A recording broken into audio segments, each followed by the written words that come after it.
کن چیزوں پہ آپ لڑ رہے ہو؟ آپ بیسک کو لے لو. لیکن تو اس میں شارپنس کیا دکھائی؟ پہلے اس ممبر سے سقیفہ پہ بات ہوتی تھی، لیکن ایک وقت آیا کہ علی معاویہ بھائی بھائی کا نعرہ لگا. ہاں، پھر یہ وقت آیا کہ آپ امیر شام کے بارے میں بھی کوئی گفتگو نہ کر سکیں. اور آج اس سال محرم میں ایک ایسا وقت انہوں نے آپ کے اوپر لایا کہ آپ ابو سفیان کو بھی کچھ نہ کہہ سکو. اب جب ممبر سے ابو سفیان پہ بات نہیں ہوگی تو آپ خلفاء پہ کیا باتیں کرو گے؟ اتنا دور آپ کو دھکیل دیا اور یہ قوم ابو سفیان پہ لگ گئی. ہم ممبر سے اسی پہ لگ گئے کہ یزید برا ہے، یزید برا ہے. جو برا تھا ہم اس کو برا ثابت کرنے لگے.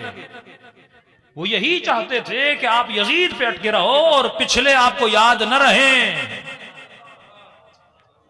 جن کی وجہ سے یزید یزید بنا، جن کی وجہ سے کربلا کربلا بنی، جن کی وجہ سے واقع کربلا آیا. ایسا ہوا کیا تھا رسول خدا کے جانے کے بعد؟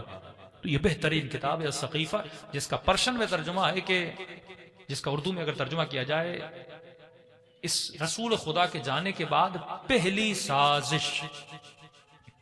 السقیفہ فارسی میں اسلام میں سب سے پہلی سازش کے نام سے، اب مجھے نہیں پتا اردو میں اس کا ترجمہ کون سا ہے.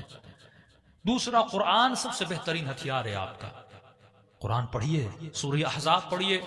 سورہ احزاب کی وہ آیتیں جن میں خدا نبی کی بیویوں پہ غصہ کرتا ہے کہ حبیب اس چیز کو تم نے اپنے اوپر حرام کیوں کیا ہے جس کو تمہارے رب نے تمہارے اوپر حلال کیا ہے.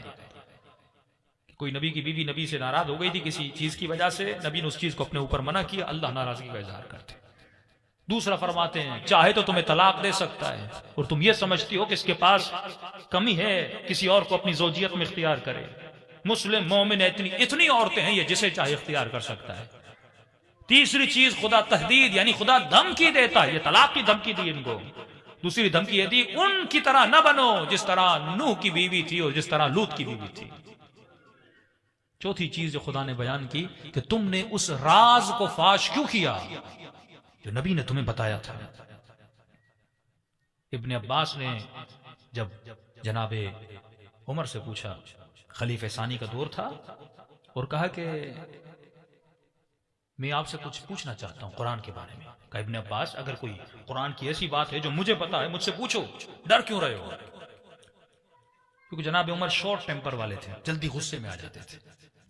تو ان کے غصے کی وجہ سے ابن عباس بھی ڈرتا تھا کوئی ایسا سوال کروں جس میں یہ غصے میں نہ جائے. تو میں آپ سے پوچھنا چاہتا تھا سورہ احزاب کی وہ آیتیں نبی کی کن بیویوں کے بارے میں؟ اچھا، یہ جتنے بھی باتیں کر رہا ہوں یہ تمام اہل سنت کی کتابوں میں، مسلم میں، بخاری میں، مسند میں موجود ہیں. تو جناب عمر کہتے ہیں یہ دو نبی کے ازواج کے بارے میں، ایک کا نام حفصہ ہے، دوسری کا نام جناب بی بی عائشہ ہے. راز کیا تھا جس راز کو انہوں نے فاش کیا تھا؟ جو بتانا نہیں تھا انہوں نے بتایا تھا. اچھا، یہ تمام طرح اہل سنت بتاتے ہیں کہ وہ راز کیا تھا، لیکن فرق یہ کہتے ہیں کہ نبی نے اپنی بیوی کو بشارت دی تھی. اس کو پوزیٹو وے میں لیتے ہیں. ہم کہتے ہیں یہ بشارت نہیں تھی، اللہ کی دھمکی تھی. یعنی ایک ایسی چیز جو خدا نے اپنی بیوی کو بتایا اور بیوی نے بغیر اجازت کے اپنے والد کو جا کے بتا دیا. اور اللہ کا لہجہ سورہ تحریم پڑھیے، بہت سخت لہجہ ہے پروردگار عالم کا، اور اس لہجے میں خدا نے آج تک کسی سے بات نہیں کی.